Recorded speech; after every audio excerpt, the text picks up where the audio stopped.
It's been a couple of weeks since BattleBit Remastered started rolling out community servers, and while yes, I've had some concerns about them in the past, man, I must admit, the community has been coming up with some pretty wild experiences that change the game in some very interesting ways. G'day there once again viewers, your mate Kamikaze78 here, and today I want to shine a bit of a spotlight on some of the fun experiences that are popping up in the BattleBit server browser.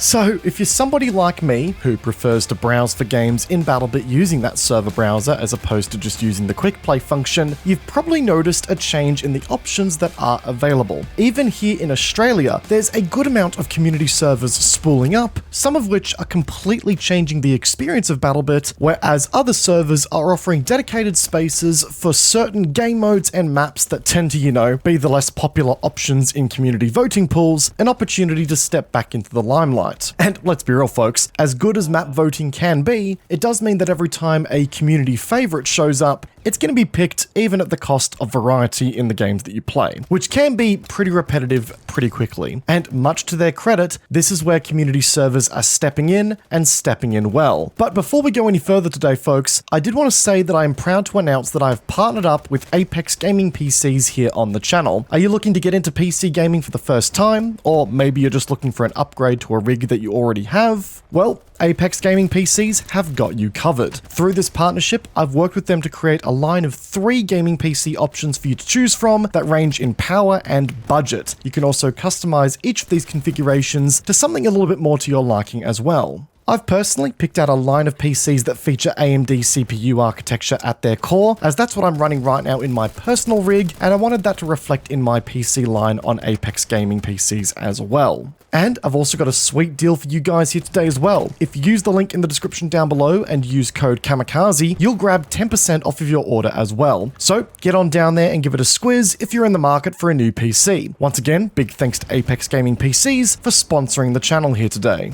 But alright, keeping the ball rolling here, one of the first things I've noticed about community servers, at least in the OCE and wider Southeast Asia region, is the presence of more game modes that are running on the official progression settings. I'm gonna be real with you guys, a part of me died a little inside when I stopped seeing the Rush game mode in popular rotation in the OCE region. It's one of my favorite game modes, not just in BattleBit, but in gaming in general, and to play it again in a game that, quite frankly, had its shit sorted at its core, it was music to my ears. The quote-unquote official developer-run servers running that mode died off pretty quickly after the game's launch, just due to how the game's matchmaking worked. But now, the OCE region has a dedicated Rush 24/7 server, and I've been having an absolute blast on it so far. It's a very nice change of pace from the, core 127v127 player modes that, well, quite frankly, we're all probably a bit too used to now. So, if you're someone who was also put off a little bit by the lack of smaller scale game modes being available in BattleBit Remastered, especially in that OCE region, then community servers are certainly going to go a long way to alleviate that issue for you. Hell, on top of that, I came across a server in the Southeast Asia region which was also hosting smaller scale game modes. But for the first time ever, in all my time of playing BattleBit since I got into it last year, I got to play Team Deathmatch. Yeah, I know, right? Sounds so basic, I get that. I didn't even know BattleBit Remastered had a Team Deathmatch mode in it originally. But I gotta be real folks, I actually really enjoy just being able to sit down and play a very basic game mode using BattleBit as a canvas. I mean, the game has solid enough shooting mechanics and movement mechanics at its core, why not use it for a game mode that is essentially a shooting gallery from time to time, really,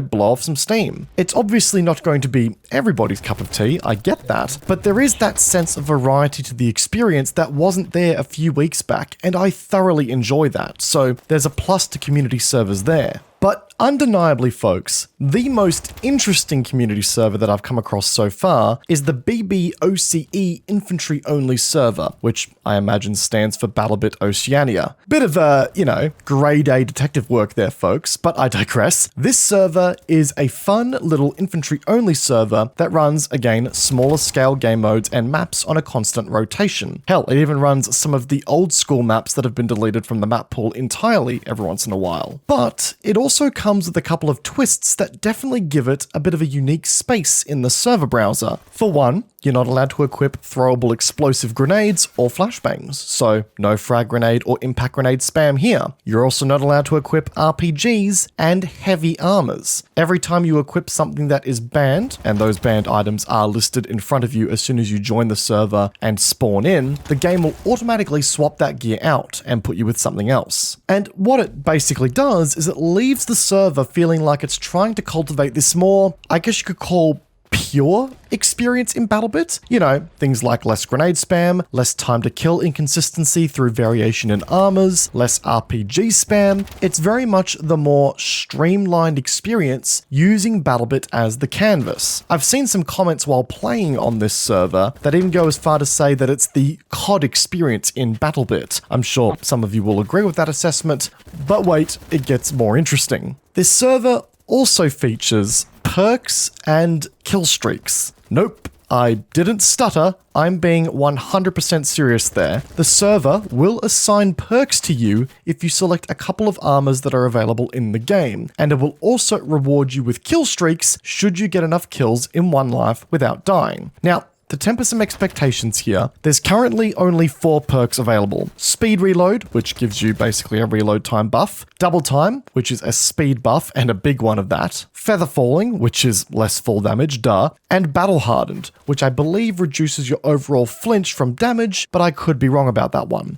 But yeah, these server hosts have taken the architecture set by BattleBit and have had the idea to tie in some very unique and specific perks to certain gear items in-game. It's an unexpected but kinda cool idea, truth be told. It's something that I didn't even think would be possible with BattleBit Remastered's API here, but apparently it is. And in the kill streaks department, no, there isn't any kind of chopper gunner or attack dog kill streak here, but there is an advanced UAV reward for scoring 15 kills in one life, and I can't believe I'm about to say this, a tactical nuke for scoring 50 kills in one life. Now, I've yet to see this one myself in action, but there's no denying I'm curious, and I'm almost seeing that as a bit of a challenge, so get subscribed. That may be a video that we try to do in the future here, and it may just bring me to my knees, but we'll see how we go. But yeah, the point is, folks, is that we're starting to see some very creative people get their hands on BattleBit's API and its custom server functionality, which is breeding some very interesting and unique takes on BattleBit so far. Now, obviously, an abundance of servers with not many people playing the core game right now means that we run the risk of splitting your player base up too thinly and having a bunch of empty servers sitting there collecting dust. And truth be told, that's a concern that I still very much hold to this day. If you look in the BattleBit Remastered server browser right now, you'll see that there's a lot of empty servers constantly in the OCE region because, well, those servers haven't found their players yet because there's just less people playing BattleBit at the moment. I'm also noticing that a lot of the really custom servers, and those are the ones that have got official progression turned off, are completely dead as well because everyone's still up-ranking their characters and upgrading their gears. And those are going to be the servers that have the wildest amount of customization attached to them anyway. So yeah, right now there is a lot of stretching the community very thin, but assuming BattleBit continues to grow as a game and sees new players come in to check it out over time as, you know, content and features release, we may see more and more in the way of experiences come online and passionate communities form around them. Only time will tell, but so far, I've been incredibly impressed